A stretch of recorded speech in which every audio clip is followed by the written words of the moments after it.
मेरे प्यारे दोस्तों एवं सज्जन मित्रों, हम आपको बताने जा रहे हैं रीट के बारे में। रीट क्या होती है?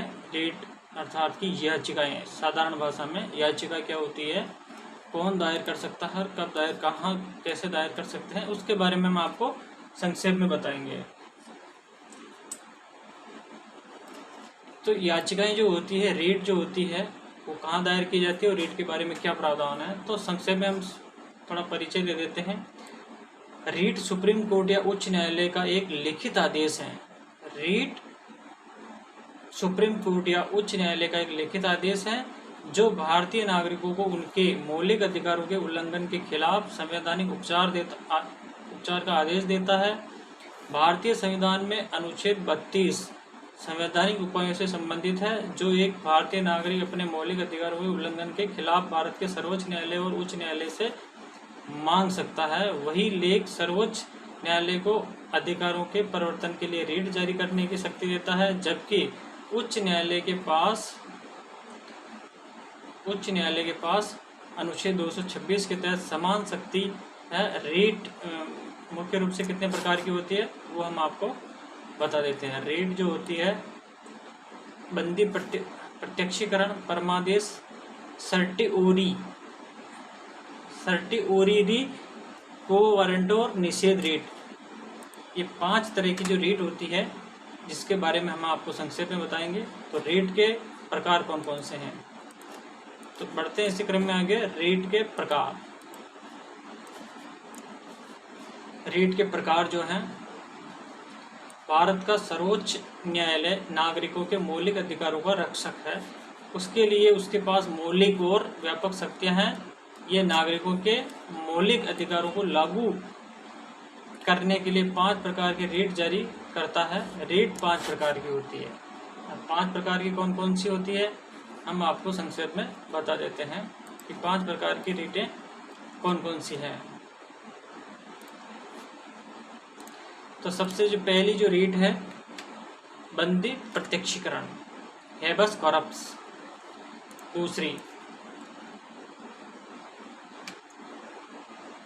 दूसरी है परमादेश रीट। और बढ़ते हैं आगे इसी क्रम में, प्रतिषेध रीट या प्रतिषेध रीट, निषेध भी कहते हैं इसको, और प्रोहिबिशन अंग्रेजी में इसको कहेंगे। प्रतिषेध रीट, प्रोहिबिशन या प्रतिषेध रीट, निषेध रीट। अगली जो रीट है, सर्टिओरियरी। नाम पढ़ने में थोड़ी दिक्कत आती है, लेकिन इसका जो नाम है सर्टिओरियरी, चौथी रीट है। अंतिम और 5वीं रीट है वो हम आपको बताते हैं, क्यू वारंटो,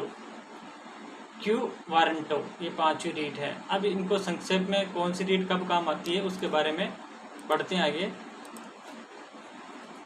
पहली जो रीट है, बंदी प्रत्यक्षीकरण। बंदी प्रत्यक्षीकरण का सामान्य जो अर्थ है वो हम आपको बता देते हैं। बंदी प्रत्यक्षीकरण जो रीट है वो किस संदर्भ में है, तो हेबियस कॉर्पस, इसका अंग्रेजी में शब्द लैटिन अर्थ है शरीर का होना। ब्रिंग द बॉडी भी इसको कह सकते हैं, अर्थात कि जो बॉडी लापता है उसको ब्रिंग द बॉडी, शरीर का होना, अर्थात कि सामने पेश। इस रीट का इस्तेमाल गैर कानूनी नज़रबंदी के खिलाफ व्यक्तिगत स्वतंत्रता के मौलिक अधिकार को लागू करने के लिए किया जाता है। बंदी प्रत्यक्षीकरण के माध्यम से सर्वोच्च न्यायालय, उच्च न्यायालय एक व्यक्ति को जिसने किसी अन्य व्यक्ति को गिरफ्तार किया है, उसके शव को न्यायालय के समक्ष लाने का आदेश देता है। शव को या बॉडी को, कि किसी ने गिरफ्तार कर रखा है या किसी ने गायब कर रखा है, तो उसको लाने का आदेश दिया जाता है। ब्रिंग द बॉडी, अर्थात बॉडी को सामने पेश किया जाए। ये बंदी प्रत्यक्षीकरण का मुख्य काम है। इसके मुख्य तथ्य कौन कौन से हैं, बढ़ते हैं इसी क्रम में आगे। भारत में बंदी प्रत्यक्षीकरण के बारे में जो तथ्य हैं, सर्वोच्च न्यायालय या उच्च न्यायालय निजी और सार्वजनिक दोनों प्राधिकरणों के खिलाफ ये रीट जारी कर सकता है। बंदी प्रत्यक्षीकरण निम्नलिखित मामलों में जारी नहीं किया जा सकता है। जब हिरासत वैध है, अर्थात कि पुलिस ने वैध मामलों में गिरफ्तार अगर किया है, तो उसको उसके खिलाफ ये जारी नहीं किया जा सकता है, या अन्य व्यक्ति के खिलाफ जिसने वैध तरीके से किसी व्यक्ति को अपने पास रखा है या वैध तरीके से हिरासत में रखा है तो उसके खिलाफ नहीं की जा सकती है बंदी प्रत्यक्ष करण।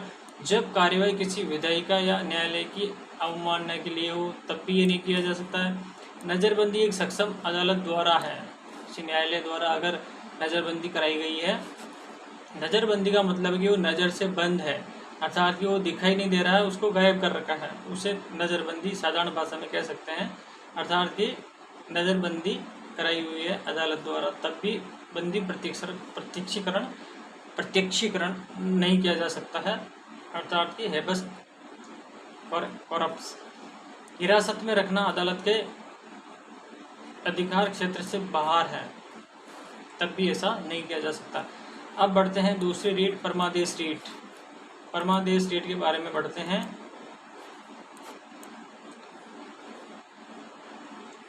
परम आदेश, परम यानी मुख्य और आदेश यानी मुख्य रूप से आदेश देना, इसका साधारण जो अर्थ है रीट का शाब्दिक अर्थ है हम आज्ञा देते हैं, मुख्य रूप से आज्ञा दे रहे हैं आपको, इस संबंध में है। इस रीट का उपयोग अदालत द्वारा उस सरकारी अधिकारी को आदेश देने के लिए किया जाता है जो अपने कर्तव्य का पालन करने में विफल रहा या अपने कर्तव्य को करने से इनकार कर दिया।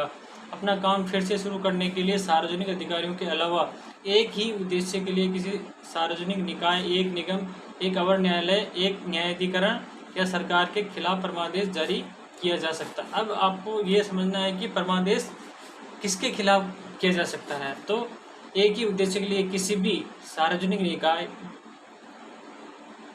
और एक निगम, एक अवर न्यायालय, एक न्यायाधिकरण या सरकार के खिलाफ परमादेश जारी किया जा सकता है। अर्थात कि हम मुख्य रूप से आदेश देते हैं, हम आज्ञा देते हैं आपको, परम आदेश इसका जो है संक्षिप्त नाम है।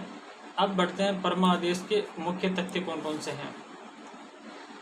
बंदी प्रत्यक्षीकरण के विपरीत किसी निजी व्यक्ति के विरुद्ध परमादेश जारी नहीं किया जा सकता है। निजी व्यक्ति अर्थात ये सरकारी महकमे के लिए हैं। अब बढ़ते हैं, निम्नलिखित मामलों को परमादेश जारी नहीं किया जा सकता। विभागीय निर्देश लागू करने के लिए जिसमें वैधानिक बल नहीं है, किसी को काम करने का आदेश देना जब काम का प्रकार विवेकाधीन और अनिवार्य न हो, एक संविधात्मक दायित्व को लागू करने के लिए भारतीय राष्ट्रपति या राज्य के राज्यपालों के खिलाफ परमादेश जारी नहीं किया जा सकता। इनको इस दायरे से बाहर रखा गया है भारतीय संविधान में। न्यायिक क्षमता में कार्य करने वाले उच्च न्यायालय के मुख्य न्यायाधीश के विरुद्ध भी इसको नहीं लाया जा सकता परमादेश रीट को। अब बढ़ते हैं प्रतिषेध रीट। प्रतिषेध या निषेध रीट है, उसके बारे में पढ़ते हैं। निषेध शब्द का अर्थ है निषेध करना, रोकना या मना करना। एक अदालत जो उच्च स्थिति में है,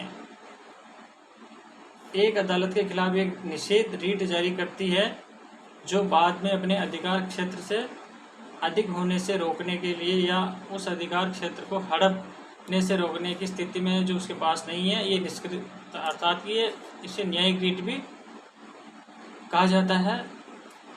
जो अदालत अपने क्षेत्र अधिकार से बाहर जाकर के काम करती है उसके खिलाफ प्रतिषेध रीट जारी की जा सकती है। भारत में निषेध के बारे में तथ्य अर्थात प्रतिषेध जो रीट है उसके बारे में, निषेध का रीट केवल न्यायिक और अर्ध न्यायिक अधिकारियों के खिलाफ जारी किया जा सकता है। इसे प्रशासनिक अधिकारियों, विधायी निकायों और निजी व्यक्तियों या निकायों के खिलाफ जारी नहीं किया जा सकता। ये अंतर आपको ध्यान में रखना पड़ेगा। ये सिर्फ न्यायिक रीट है, न्यायिक अधिकारियों से के खिलाफ जारी किया जा सकता है। अब बढ़ते हैं आगे, अगली जो रीट है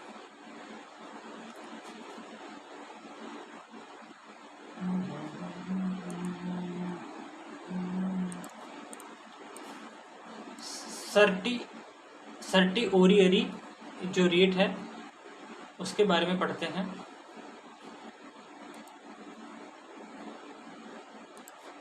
सर्टिओरियरी रीट का शाब्दिक अर्थ है प्रमाणित होना या सूचित होना। इसके साथ में जो सर्टी शब्द जुड़ा है वो सर्टिफिकेट से संबंधित है। सर्टिओरियरी इसलिए इसका नाम दिया गया है। ये रीट एक उच्च न्यायालय द्वारा निचली अदालत या ट्रिब्यूनल को जारी की जाती है जो उन्हें आदेश देती है या तो उनके पास लंबित मामलों को अपने पास स्थानांतरित कर दें या किसी मामले में उनके आदेश को रद्द कर दें। यह अधिकार क्षेत्र की अधिकारिता या अधिकार क्षेत्र की कमी या कानून की त्रुटि के आधार पर जारी किया जाता है। ये न केवल रोकता है बल्कि न्यायपालिका में गलतियों का इलाज भी करता है। गलती से सर्टिओरियरी जो सर्टिफाइड किया जाता है या सूचित किया जाता है। भारत में सर्टिओरियरी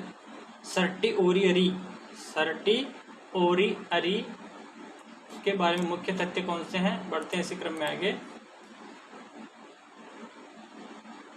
1991 से पहले सर्टिओरियरी रीट केवल न्यायिक और अर्ध न्यायिक अधिकारियों के लिए खिलाफ जारी की जाती थी, प्रशासनिक अधिकारी खिलाफ नहीं।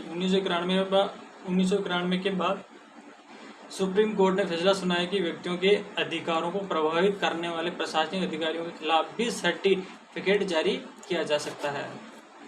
इसे विधायी निकायों और निजी व्यक्तियों या निकायों के खिलाफ जारी नहीं किया जा सकता है। अब बढ़ते हैं आगे। ये था प्रतिषेध रीट। अब बढ़ते हैं क्यू वारंटो के बारे में क्या प्रावधान है। क्यू वारंटो जो 5वीं और अंतिम रीट है। क्यू वारंटो की जो रीट है शाब्दिक अर्थ है किस अधिकार या वारंट द्वारा, किस अधिकार के द्वारा, किस वारंट द्वारा सर्वोच्च न्यायालय, उच्च न्यायालय ये रीट किसी व्यक्ति द्वारा सार्वजनिक कार्यालय में अवैध हड़पने को रोकने के लिए जारी करता है। इस रीट के माध्यम से अदालत किसी व्यक्ति के सार्वजनिक कार्यालय के दावे की वैधता की जांचती है। क्यू वारंटो, इसके मुख्य तथ्य कौन कौन से हैं क्यू वारंटो के?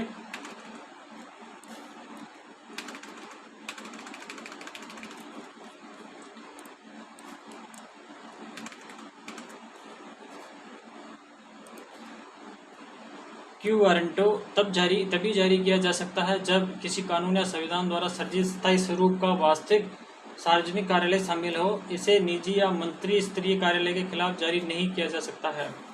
नोट: ये रीट पीड़ित व्यक्ति के अलावा किसी अन्य व्यक्ति को निवारण की मांग करने का अधिकार देता है। भारत में लेखन के बारे में सामान्य तथ्य। अनुच्छेद 32 संसद को किसी अन्य न्यायालय को रीट जारी करने के लिए अधिकृत करने का अधिकार भी देता है। 1950 से पहले केवल कलकत्ता, बॉम्बे, मद्रास के उच्च न्यायालयों के पास ही रीट जारी करने की शक्ति थी। अनुच्छेद 226 भारत के सभी उच्च न्यायालयों को रीट जारी करने का अधिकार देता है। भारत के रीट अंग्रेजी कानून से उधार लिए गए हैं, जहां उन्हें विशेषाधिकार रीट के रूप में जाना जाता है। उच्चतम न्यायालय का रीट क्षेत्राधिकार उच्च न्यायालय से किस प्रकार भिन्न है? तो उच्च न्यायालय भी रीट जारी कर सकता है और उच्चतम न्यायालय भी रीट जारी कर सकता है, उसमें थोड़ा सा अंतर है। तो अंतर क्या है? तो उच्च न्यायालय अनुच्छेद 32 के तहत रीट जारी करेगा और उच्चतम न्यायालय अनुच्छेद 32 के तहत, अर्थात कि सर्वोच्च न्यायालय अनुच्छेद 32 के तहत रीट जारी करेगा और उच्च न्यायालय अनुच्छेद 226 के तहत रीट जारी करने की शक्तियाँ इनके पास उपलब्ध है। तो थैंक यू दोस्तों, बने रहिए हमारे साथ, सब्सक्राइब करना ना भूलें। आपका प्यार में कमेंट बॉक्स में मिलता रहे। इसी प्यार के साथ बढ़ते हैं आगे। थैंक यू दोस्तों, थैंक यू वेरी मच।